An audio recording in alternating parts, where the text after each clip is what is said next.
ಸಂಕ್ರಾಂತಿ ಕ್ರಾಂತಿ ಆಗುತ್ತಂತೆ. ಅಲ್ಲ, ನನಗೇನು ಕೇಳಿಸ್ತಾನೆ ಇಲ್ಲ ಅದು ಕ್ವಶನ್. ಆ ಪ್ರಶ್ನೆ ನನಗೆ ಕೇಳಿಸ್ತಾನೆ ಇಲ್ಲ. ಸಾಧ್ಯನೇ ಇಲ್ಲ. ಅಲ್ಲ, ನನಗೆ ಕೇಳಿಸ್ತಾನೆ ಇಲ್ಲ. ನನಗೆ ಬೇರೆ ಪ್ರಶ್ನೆ ಕೇಳಿ. ಈಗ ಹೇಳ್ತೀನಿ. ಅಲ್ಲ, ನೀವು ಫಸ್ಟ್ ಪ್ರಶ್ನೆ ಕೇಳಿಗೆ ಉತ್ತರ ನನ್ನ ಹತ್ರ ಇಲ್ಲ, ಅದು ಕೇಳಿಸೋದು ಇಲ್ಲ. ಈ 2 ವರ್ಷ ಕಳೀತಾ ಇದೆ ನಮ್ಮ ಸರ್ಕಾರ ಬಂದು. ಒಂದು ಚಿಂತನೆ ನಡೀತಾ ಇದೆ.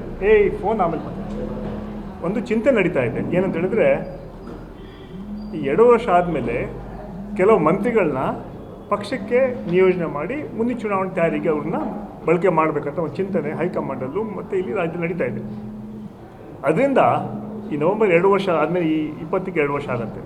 ಅದಾದಮೇಲೆ ಕೆಲವು ಮಂತ್ರಿಗಳನ್ನ ಮಾಡಿಬಿಟ್ಟು ಹೊಸಬರನ್ನ ಮಂತ್ರಿ ಮಾಡುತ್ತಾ ಚಿಂತೆ ನಡೀತಾ ಇದೆ. ಅಂತಿಮವಾಗಿ ಮುಖ್ಯಮಂತ್ರಿ ಮತ್ತು EICC ತೀರ್ಮಾನ ತಗೊಳ್ಳುತ್ತೆ. ಕಾಲಗರ್ಭದಲ್ಲಿ ಏನೇನು ಅಡಗಿರ್ತು ಯಾರಿಗೂ ಗೊತ್ತಿಲ್ಲ. ಹೋಪಲ್ಲ. 2023ರಲ್ಲಿ ನಾನು ವರ್ಕಿಂಗ್ ಪ್ರೆಸಿಡೆಂಟ್ ಆಗಿ ಸುಮಾರು 3 ವರ್ಷ ದುಡಿದಿದ್ದೀವಿ. ಸನ್ಮಾನ್ಯ DK ಶಿವಕುಮಾರ್ ಅಧ್ಯಕ್ಷರು, ನಾನು ಕಾರ್ಯಾಧ್ಯಕ್ಷ. 23 ಸರ್ಕಾರ ಅಧಿಕಾರಕ್ಕೆ ಬಂದ ಮೇಲೆ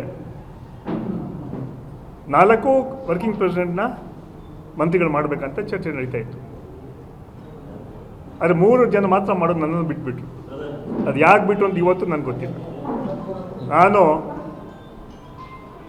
working president general administration organisation ಇದ್ದೆ. ನಾನು 3 ವರ್ಷ ಪ್ರಾಮಾಣಿಕವಾಗಿ ನಾವು ಸರ್ಕಾರ ವಿರುದ್ಧ ಹೋರಾಟ ಮಾಡಿದ್ವಿ. ಅದು ಅವಕಾಶ ಸಿಗಲಿಲ್ಲ.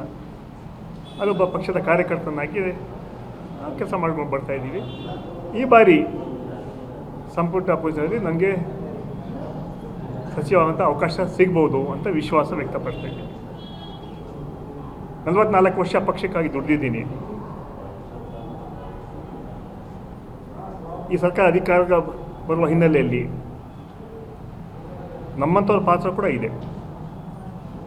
ಅದರಿಂದ ವರಿಷ್ಠರು ಈ ಸಲ ಹಾಗೂ ಮುಖ್ಯಮಂತ್ರಿಗಳು, ಉಪಮುಖ್ಯಮಂತ್ರಿಗಳು ಈ ಸಲ ಅವಕಾಶ ಮಾಡಿಕೊಡ್ತಾರೆ ಅಂತ ವಿಶ್ವಾಸವನ್ನು ವ್ಯಕ್ತಪಡಿಸ್ತಾರೆ. ಏನು ಮಾಡೋಕ್ಕಲ್ಲ, ಕೇಂದ್ರಕ್ಕೆ ನಮ್ಮ AICC ಎಲ್ಲ ಗೊತ್ತಿದೆ. ಅದರಿಂದ ಅದೇನು ಹಕ್ಕೊತ್ತಾಯ ಅಲ್ಲ. ನಮ್ಮ ಏನು ಕೆಲಸ ಮಾಡಿದ್ದೀವಿ ಅದಕ್ಕೆ ಪ್ರಾಮುಖ್ಯತೆ ಸಿಗಬೇಕು ಹಿನ್ನೆಲೆಯಲ್ಲಿ ಕ್ಯಾಬಿನೆಟ್ ಬರುವಾಗ ಆಗ್ಬೋದು ಅಂತ ವಿಶ್ವಾಸ ಇದೆ. ಮುಖಂಡಗಳ ಮೇಲೆ ನಂಬಿಕೆ ಇದೆ.